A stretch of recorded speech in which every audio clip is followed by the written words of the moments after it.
राजस्थान के एक दूरस्थ गांव चंद्रपुर की कहानियां बेहद रहस्यमयी और डरावनी थीं।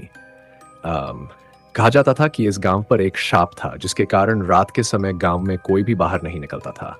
गांव के लोग कहते थे कि रात को एक बुरी आत्मा गांव में घूमती है जो किसी भी जीवित इंसान को अपने साथ ले जाती है। शहर से आए एक खोजी लेखक समीर ने इस गांव के बारे में सुना और उसने इस रहस्य को सुलझाने का फैसला किया। गांव वालों ने उसे इस शापित गांव में जाने से मना किया, लेकिन समीर ने उनकी बातों को अनसुना कर दिया। उसने ठान लिया था कि वह इस रहस्य को सुलझा कर रहेगा। एक रात समीर अपने कैमरे और टॉर्च के साथ गांव में पहुंचा।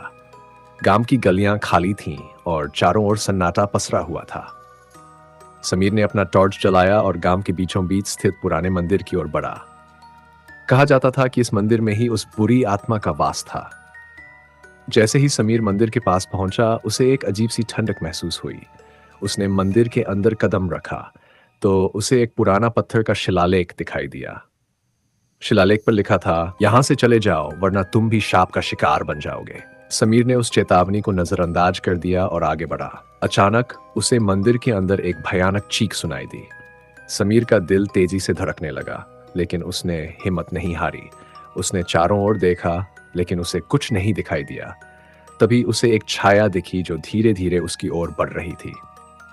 समीर ने अपनी टॉर्च की रोशनी में देखा तो एक सफेद साड़ी पहने और बिखरे बालों वाली औरत खड़ी थी।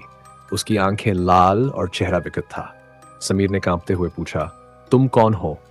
औरत ने दर्द भरी आवाज में कहा, मैं इस गांव की रानी रत्नावती हूं। मुझे मेरे ही राजकुमार ने धोखा देकर मार डाला। अब मैं यहां भटक रही हूं, न्याय की तलाश में। समीर ने कहा, मैं तुम्हारी मदद करना चाहता हूं। मुझे बताओ मैं क्या कर सकता हूं? रत्नावती ने कहा, तुम्हें मेरे राजकुमार का सच सबके सामने लाना होगा, तभी मुझे शांति मिलेगी। समीर ने ठान लिया कि वह रत्नावती की आत्मा को न्याय दिलाएगा। उसने गांव लौटकर गांव वालों को रत्नावती की कहानी बताई। गांव वालों ने मिलकर उस पुराने किले में छुपे राजकुमार के सबूत ढूंढे और उसे न्यायालय के सामने पेश किया।